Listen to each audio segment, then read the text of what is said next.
साथियों, दो बहुत खास दोस्त होते हैं। एक का नाम अजय होता है, दूसरे का नाम नितिन।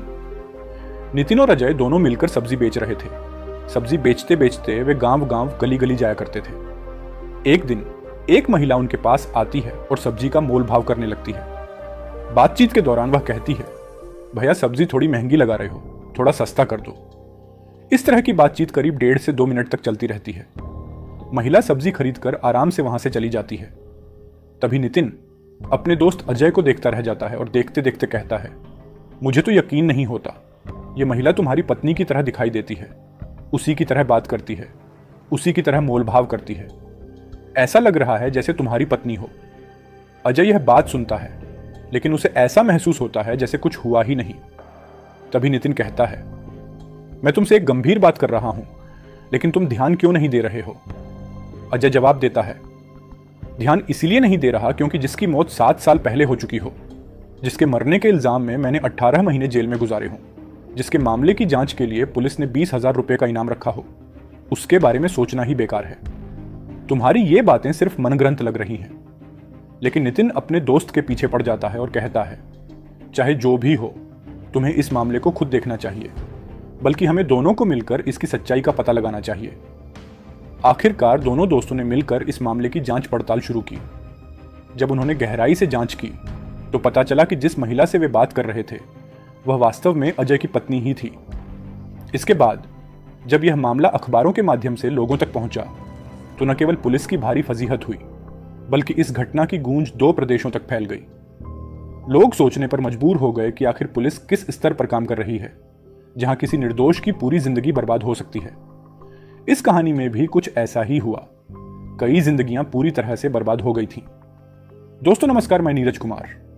आज मैं आपको जो सच्ची घटना सुनाने जा रहा हूं वह राजस्थान के एक जिले दौसा की है। दौसा जिले में ही मेहंदीपुर बालाजी नामक एक प्रसिद्ध धार्मिक स्थल है, जहां पर दूर दूर के लोग दर्शन करने आते हैं। एक व्यक्ति जिसका नाम सूरज प्रसाद गुप्ता होता है, उसकी पत्नी उर्मिला देवी होती है और एक बेटी होती है जिसका नाम आरती होता है। तीनों ही मेहंदीपुर बालाजी में दर्शन करने के लिए जाते हैं।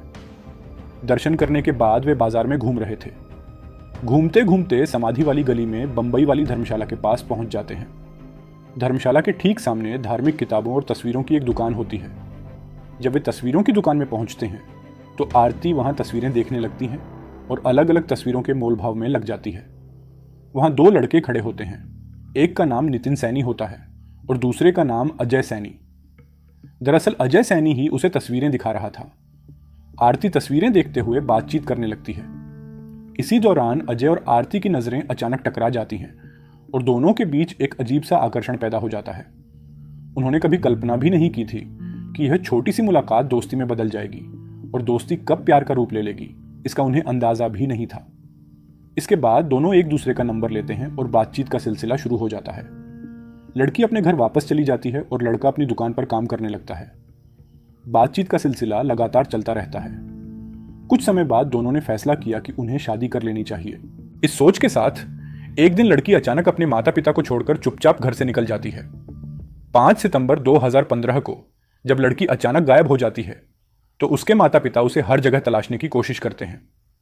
3 दिन बाद यानी 8 सितंबर 2015 को लड़की खुद अपने पिता से संपर्क करती है और उन्हें बताती है कि उसने बांदी कुई कोर्ट में जाकर अजय सैनी नाम के लड़के से शादी कर ली है और अब वह उसी के साथ रहेगी।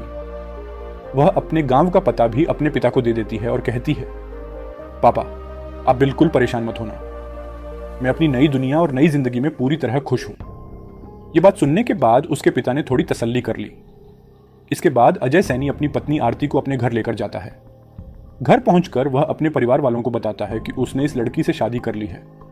सब कुछ ठीक ठाक चल रहा था, लेकिन शादी के सिर्फ 8 दिन बाद अचानक वह लड़की लापता हो जाती है। गांव में हर जगह उसे तलाश किया जाता है, लेकिन आरती का कहीं कोई पता नहीं चलता। तब अजय सैनी अपने ससुर सूरज प्रसाद गुप्ता को फोन करता है और कहता है, आरती 16 सितंबर 2015 से अचानक लापता हो गई है। मैंने उसे हर जगह तलाशने की कोशिश की, लेकिन वह कहीं नहीं मिल रही। क्या आरती आपके पास है? जब यह खबर लड़की के पिता सूरज प्रसाद गुप्ता और उसकी मां उर्मिला देवी को मिलती है तो उनका रो रो कर बुरा हाल हो जाता है। दोनों अपनी बेटी को ढूंढने की हर संभव कोशिश करते हैं, लेकिन उनकी आरती का कोई पता नहीं चलता। लेकिन आरती का कहीं कोई अता पता नहीं चल रहा था।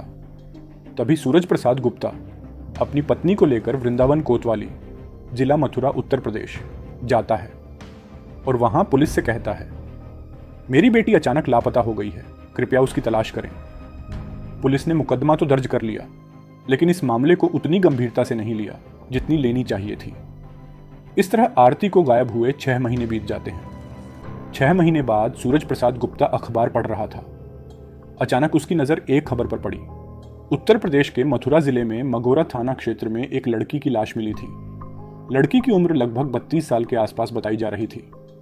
ये खबर पढ़ते ही सूरज प्रसाद गुप्ता सीधे थाने पहुंचता है और कहता है, साहब, हो ना हो, यह मेरी ही बेटी है। उस लड़की की लाश को कोई पहचानने वाला नहीं था, न ही कोई दावा करने वाला। जैसे ही सूरज प्रसाद गुप्ता वहां पहुंचता है, पुलिस को थोड़ी राहत मिलती है।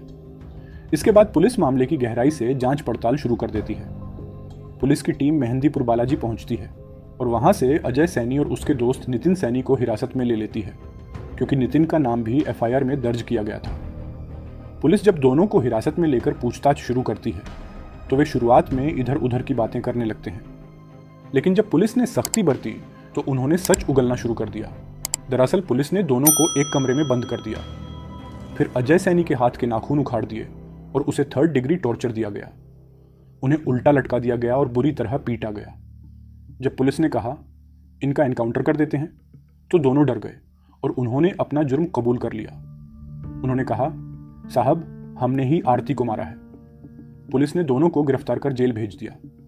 लगभग 9 महीने बाद नितिन सैनी को इलाहाबाद हाईकोर्ट से जमानत मिल जाती है, लेकिन अजय सैनी को जमानत मिलने में 18 महीने लग जाते हैं। जब दोनों जेल से बाहर आते हैं तो घर की परिस्थितियां पूरी तरह बदल चुकी थीं। अजय सैनी के 4 भाई और 1 बहन थी। बाकी सभी की शादी हो चुकी थी, लेकिन अजय सबसे छोटा था, इसलिए उसकी शादी सबसे आखिर में होनी थी। नितिन सैनी के 5 भाई और 4 बहनें थीं। उसका घर में दूसरा नंबर था। जब पुलिस ने उसे गिरफ्तार किया तब 14 दिन बाद उसकी बारात जानी थी, लेकिन शादी टूट गई। इसके बाद परिवार के लोगों ने दोनों से नाता तोड़ लिया। समाज ने भी उनका बहिष्कार कर दिया। जहां भी वे जाते उन्हें निराशा ही मिलती। उनके सभी काम धंधे बंद हो गए। समय बीतता गया और देखते देखते इस घटना को 7 साल हो गए। अजय और नितिन दुकान पर काम कर रहे थे। तभी एक लड़का आया और उसने कहा, मुझे ऐसा लगता है कि विशाला गांव में एक महिला है जो उत्तर प्रदेश के उरई, जालौन की रहने वाली है। वह बिल्कुल आरती जैसी लगती है। यह सुनकर नितिन ने अजय से कहा, हमें चलकर देखना चाहिए। लेकिन गांव में जाकर पता कैसे करें? इसलिए उन्होंने एक योजना बनाई। वे ऊंट के खरीदार बनकर गांव में जाएंगे। वे विशाला गांव पहुंचते हैं और एक व्यक्ति से कहते हैं, हमें ऊंट खरीदना है। ऊंट दिखाने की एवज में वे 50,000 रुपये दे देते हैं, लेकिन इससे आरती का कोई सुराग नहीं मिलता। इसके बाद उन्होंने एक ठेला खरीदा और उस पर सब्जियां बेचने लगे। वे पूरे गांव में घूमते रहे, लेकिन उनका असली मकसद उस घर के आसपास घूमना था जहां आरती को देखा गया था।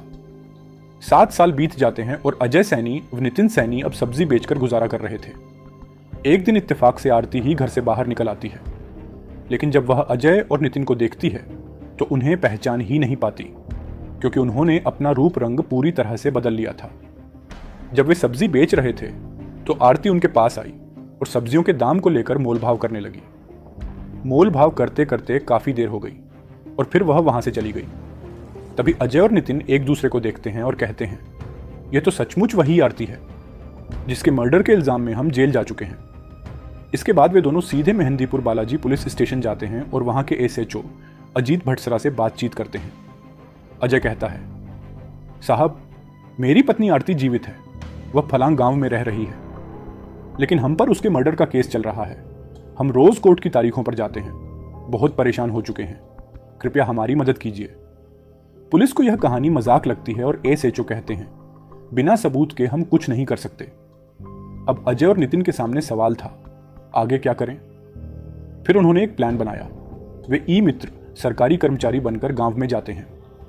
उनके हाथ में रजिस्टर होते हैं और वे आरती के घर जाकर उसके ससुर को आवाज लगाते हैं, हम सरकारी विभाग से आए हैं। सरकार की तरफ से शौचालय बनाने के लिए 2 लाख रुपए का अनुदान मिल रहा है। यह सुनकर आरती का ससुर हैरान हो जाता है।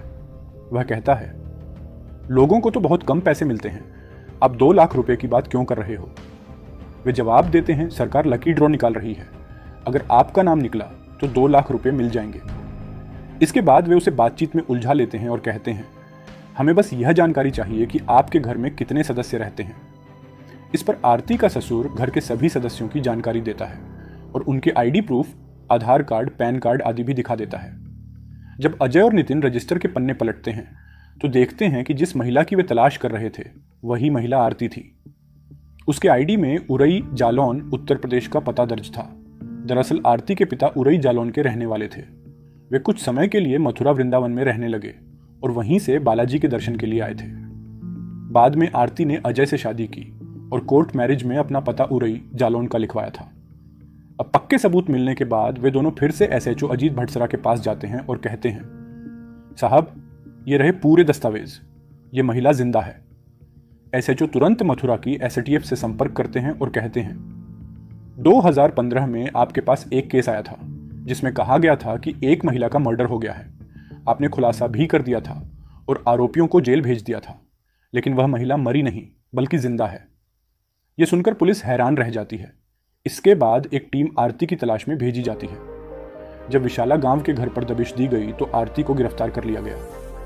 थाने लाकर जब उससे पूछताछ की गई तो उसने पूरी सच्चाई बताई। उसने कहा, शादी के कुछ ही दिनों बाद मुझे एहसास हुआ कि इस घर की आर्थिक स्थिति बहुत खराब है। जब मैंने शादी की थी तो मुझे लगा था कि मैं प्यार में हूं, लेकिन असल में मैं सिर्फ सुख सुविधाओं की तलाश में थी। आरती ने बताया कि उसने अपने पहले पति अजय सैनी से 5 लाख रुपए की मांग की थी, लेकिन अजय वह रकम नहीं जुटा सका।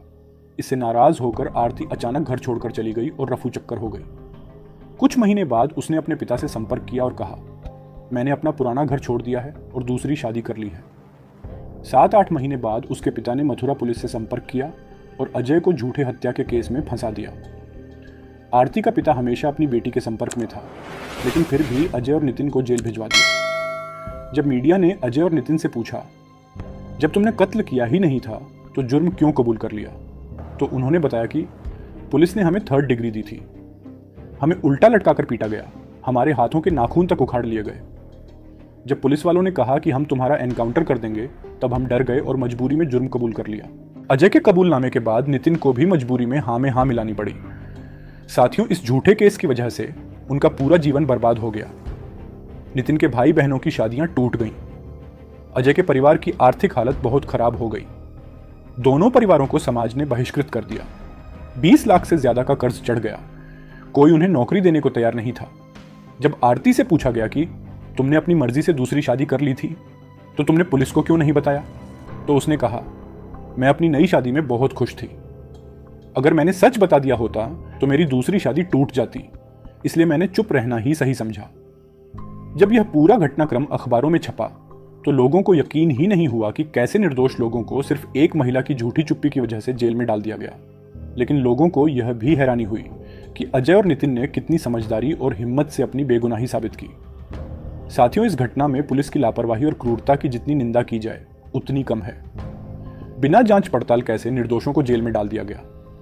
अगर अजय और नितिन ने हिम्मत नहीं जुटाई होती तो वे जिंदगी भर इस झूठे केस में फंसे रहते। हमें हमेशा अपने अधिकारों के लिए लड़ना चाहिए और सच को सामने लाने की कोशिश करनी चाहिए। अजय और नितिन की हिम्मत को सलाम। इन्होंने अपनी जिंदगी बर्बाद होने नहीं दी और सच्चाई को उजागर किया। साथियों, इस कहानी को सुनाने का उद्देश्य किसी को परेशान करना या किसी के दिल को चोट पहुंचाना नहीं है, बल्कि हमारा मेन मकसद समाज को जागरूक और सतर्क करना है। दोस्तों, अगर आपको यह कहानी पसंद आई हो तो वीडियो को लाइक और हमारे चैनल को सब्सक्राइब करें। दोस्तों, आपके एक लाइक और सब्सक्राइब से हमें लगातार वीडियो बनाने के लिए उत्साहित करता है। साथियों, जय हिंद, जय भारत।